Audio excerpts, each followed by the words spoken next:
तो पुट जो है हमारे तीन तरीका एक नाम और तारीफ इसकी तीन है। कैसे? एक तो होता है किसी दवा को किसी सयाल में और लिक्विड में घोलना है और डिज़ोल्व करना है, और डिज़ोल्व करने के बाद उसको खरल करना है। दूसरा है मादनियात जो है मिनरल्स को आग में गर्म करके और किसी सयाल में बुझाना, क्वेंचिंग करना। फिर उसके बाद तीसरा है आग देना, कैल्सिनेशन करना, या अपन बोलते हैं आयुर्वेदिक में भस्म करना, तो अपन कोजे में डालकर करते हैं। तो तीन चीज़ें होती हैं। तो सयाल इज इक्वल टू खरल, सयाल जो दवा है उसको सयाल में डाल के खरल करना है, दूसरा मादनियात को क्या बुझाना है फायर में, और तीसरा आग देना है। ठीक है, सकते हैं कि एक तो गीली पुट होती है, एक खुश्क पुट होती है।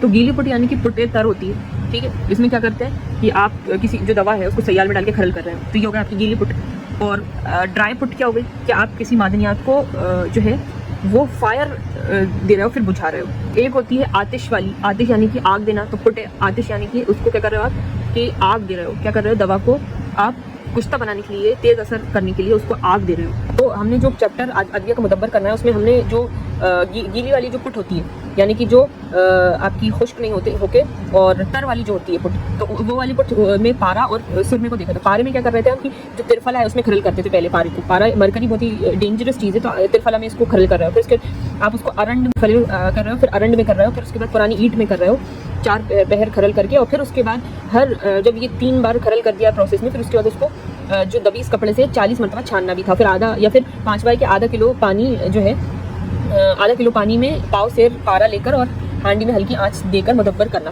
तो ये पारे को हमने कितना खरल करा है 3 चीज़ों में, एक त्रिफला में, एक आरंड में और एक पुरानी ईंट में। फिर बाद में अलग एक दबीस कपड़े से उसको जो 40 मरतबा छानना है, फिर आधा किलो पानी में और पाव सेर जो है पारा लेकर और हांडी में हल्की आंच देकर मुदब्बर करना। और दूसरा था हमारा सुरमा। ठीक है, तो सुरमा था, सुरमे में हमने क्या करा था बकरी की चर्बी के हमरा उसको पहले तो आग पर गर्म कर दिया, ये क्या कर रहे हैं यहाँ खरल कर रहे थे पारे के अंदर। पारे में क्या कर रहे थे डेंजरस है पारा, इसको खरल कर रहे थे, लेकिन इसको क्या कर रहे हैं सुरमे को बुझा रहे हैं। किस में बुझा रहे हैं? पहले तो सबसे पहले तो बकरी की जो चर्बी थी ना उसमें क्या कर रहे हैं इसको आग की तो बुझा रहे हो, तो उसके लिए आग देनी पड़ेगी ना, पहले इसको गर्म तो करना पड़ेगा। तो किसमें गर्म कर रहे हो? बकरी की चर्बी में गर्म करना है। करें जब धुआं और बू खत्म हो जाए, मतलब वो चर्बी का जो धुआं है बू सब खत्म हो जाए, इतना हो जाए तो फिर निकाल कर उसको एकदम से बर्फ और पानी में बुझा दिया। एक ये करा।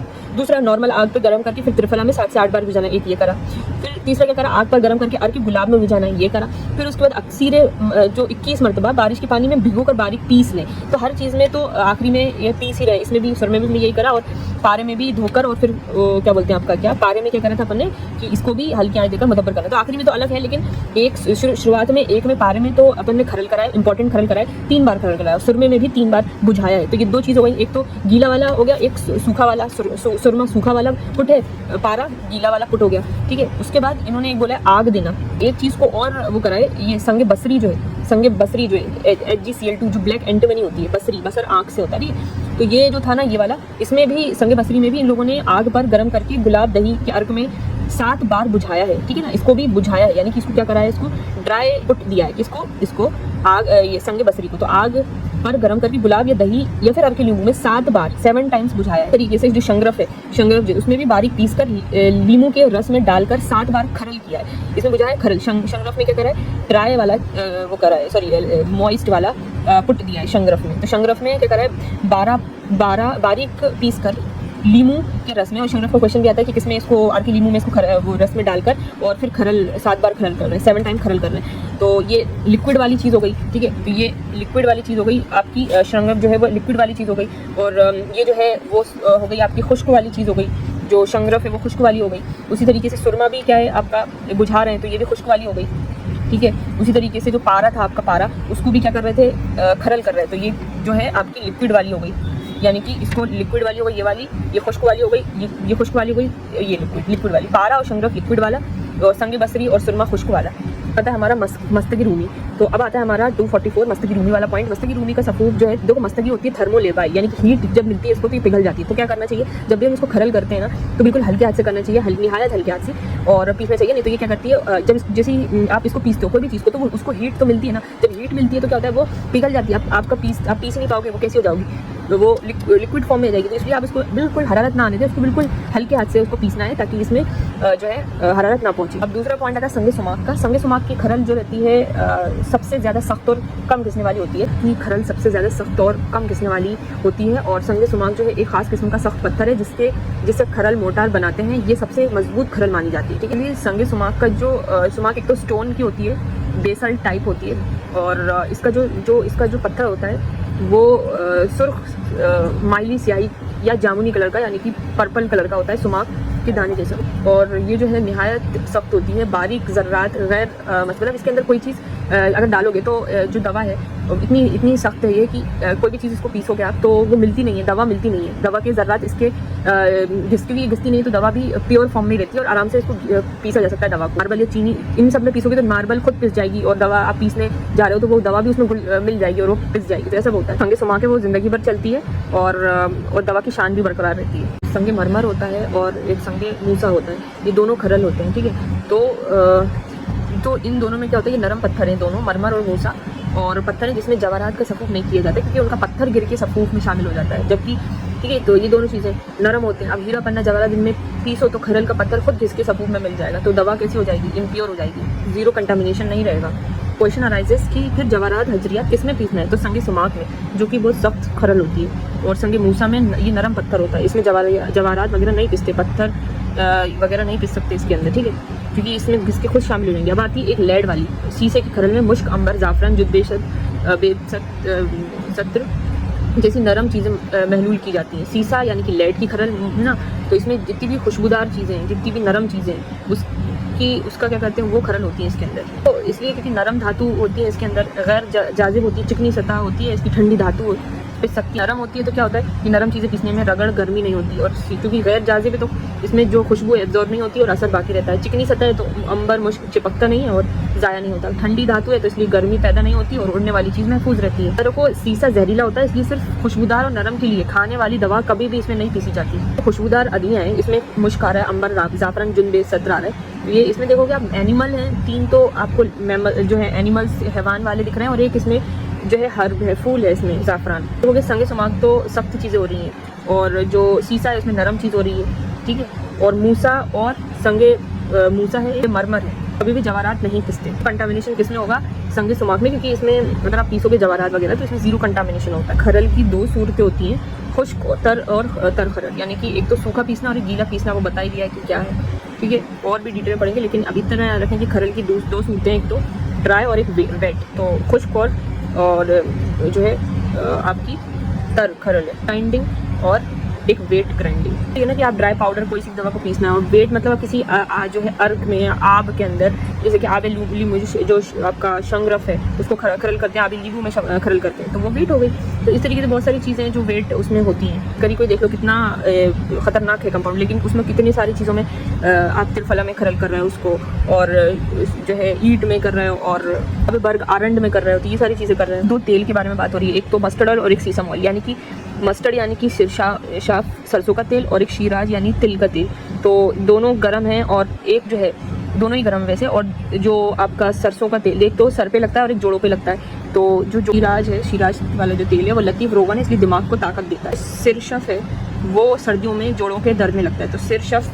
अब तुम जब खरल करते हो तो एक होता है सूखा खरल, एक होता है गीला खरल। तो गीला खरल के लिए बहुत सारे आब लगते हैं, तो यहाँ पे यही पॉइंट बताया। जो आब होता है, अगर हम बात करें सिर्फ मरूख की, आब मरूख की, तो अब बहुत सारे पत्ते होते हैं। मरूख प्लूरल वर्ड है, तो मरूख बहुत सारी चीज़ों को बोलते हैं, जैसे कि इसमें जो है आपकी मको, कासनी, तुर, पालक, शलजम, चुकंदर, ये सारी चीज़ें इसके अंदर होती हैं, और बहुत सारी चीज़ों का जो है कॉम्बिनेशन होता है आब मरूख। जबकि एक अगर आप सिर्फ और सिर्फ आप मरूख ले लो, एक मको सब्ज़ की और एक मको आपकी कासनी की, तो वो बर्ग मतलब होता है पत्ता, ठीक है, और मको सब्ज़ है और एक मको सब्ज़, तो एक ग्रीन वाले तो बिल्कुल ताज़ी हैं बिल्कुल। तो जो पत्ते हैं, अगर देखो आप सिर्फ कासनी का लेको, मको और कासनी आपको पता है लिवर के लिए कितनी अच्छी होती है, यूनानी में कितना अच्छा इसका इफेक्ट होता है।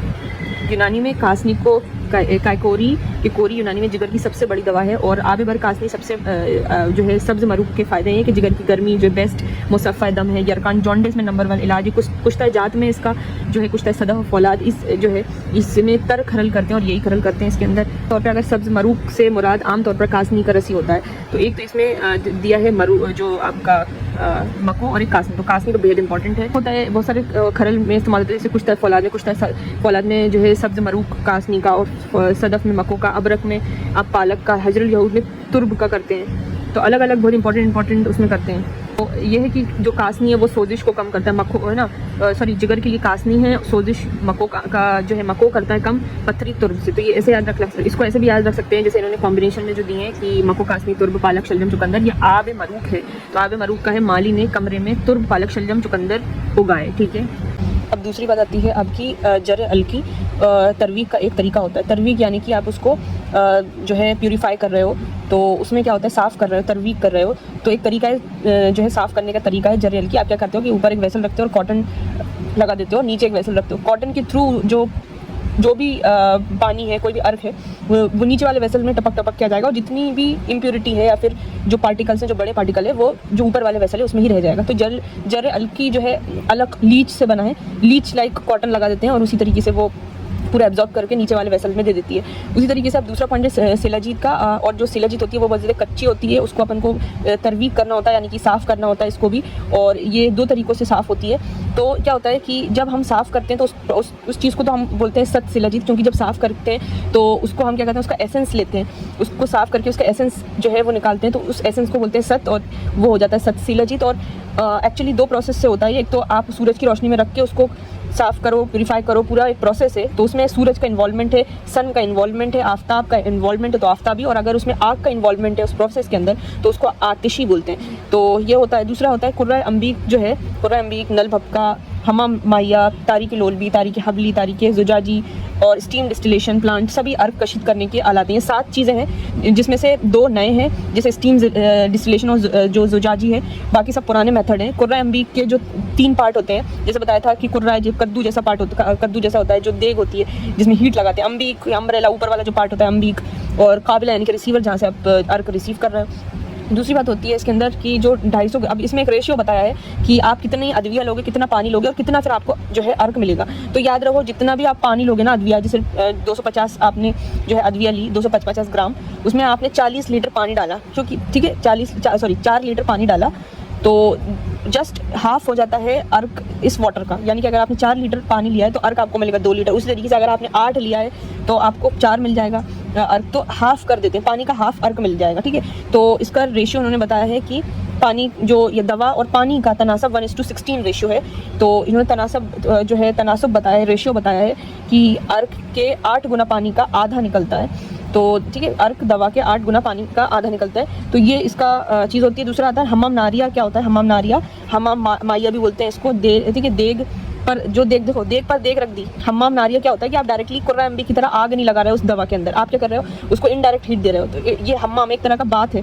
ठीक है, वाटर बात है ये, वाटर बात है ये। और हमाम से याद रखो, एक जो है देग पर देग कर दी, वाटर बात है, डायरेक्ट हीट नहीं दे रहे कुर्रा अम्बी की तरह। तो इसमें जो भी फूल है, फल है, वो डायरेक्टली नहीं, इनडायरेक्टली उनको आप अर्क जो है वो हासिल कर रहे हो। और दूसरा आता है गर्भ जंतर। गर्भ जंतर, इसमें गर्भ यानी कि इस तरह से जैसे कि एक प्रेग्नेंट वुमेन होती है, उसी तरीके से ये इस तरह का होता है कि इसके अंदर, इसका नाम है तारीक हबली, यानी कि जो मेन जो जैसे कि फीटस होता है अंदर और चारों तरफ से वो सराउंड किया होता है, उसी तरीके से ये भी जो रहता है ये सराउंड किया होता है आग से, तो इसलिए इसको गर्भ जंतर या फिर तारीक हबली भी बोलते हैं। ठीक है, उसके बाद आता है नल भपका। तो यहाँ इसको बोलते हैं देग भपका। देखो इसमें आपने नल लगा दिया, नल पाइप लगा दिया, तो अब ये जो है बहुत बड़ी इसमें जो है प्रोसेस, इसमें बहुत सारी जो वास्ट जो है उसमें डिस्टिलेशन करना हो, बहुत ही बड़े पैमाने पे आपको डिस्टिलेशन करना होता है, तो नल भपके का इस्तेमाल किया जाता है। तो इसमें अर्क हासिल होता है खुशबूदार अशिया के बड़े पैमाने पर जो चीज़ होती है। फिर 261 पॉइंट होता है कि अर्क के ख़त्म होने की अलामत क्या होती है। तो जाहिर सी बात है, आप भी कोई चीज़ लोगे, अगर वो पानी सूख जाता है तो क्या होता है, पानी की आवाज़ आती है। जैसे कि अगर आप कूलर भी चलाते हो, पानी खत्म हो जाता है तो अजीब सी एक आवाज़ आती है, तो आपको पता चलता है कि पानी खत्म हो गया। उसी तरीके से अर्क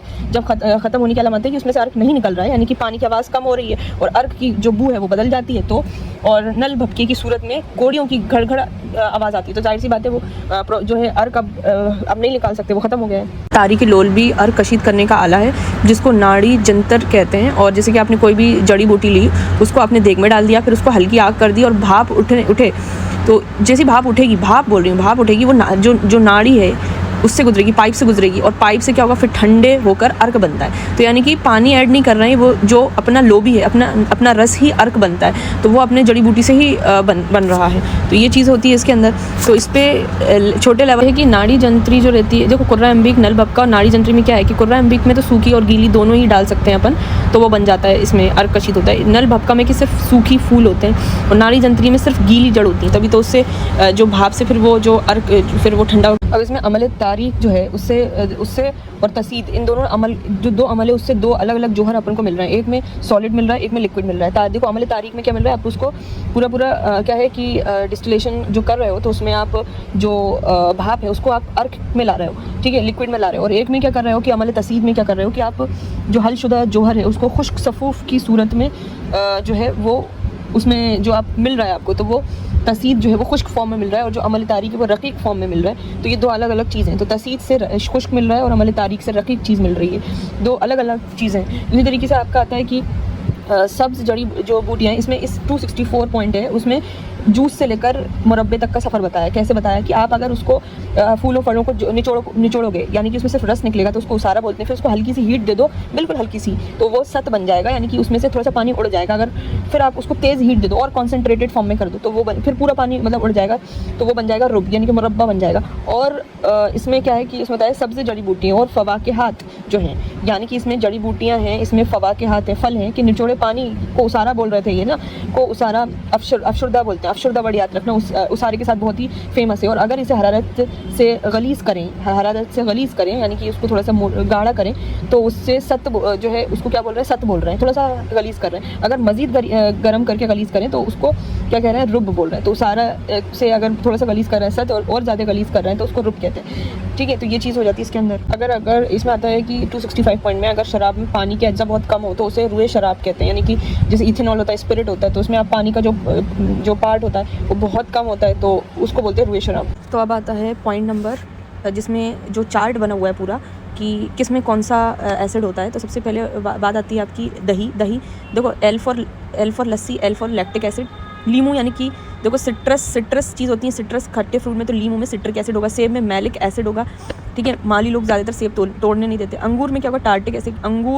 अंगूर इमली में दोनों चीज़ें होती हैं, टार्टिक प्लस सिट्रिक। और जो सबसे खट्टा होता है इसमें सिट्रिक एसिड है, और इसमें वाइन जिससे बनती है वो अंगूर टार्टिक एसिड से बनती है, और जो इमली है वो एसिडिक है, तो सिट्रिक प्लस टार्टिक, तो ये याद रखो। बाकी लैक्टिक एसिड हमारे गट के लिए बहुत अच्छा होता है, तो आजकल गर्मियों में यही जो है यूज़ करते हैं। और इसमें थोड़ी मिस्टेक करी है तो थोड़ी सी इसको सुधार लें, और ये जो चार्ट है उसको। फिर पॉइंट नंबर 267, शोरा के तेज़ाब को सबसे पहले जाबिर बिन हय्यान ने बनाया था। तो जाबिर बिन हय्यान का हमने बताया था लैब के बारे में, उन्होंने कितनी अच्छी बुक्स लिखी थी मरकरी की पे जम्बीक पर, और जो इसरार किया था, और उन्होंने जाबिर जो है उन्होंने एक रिसाला भी लिखा था, रिसाला जाबिर।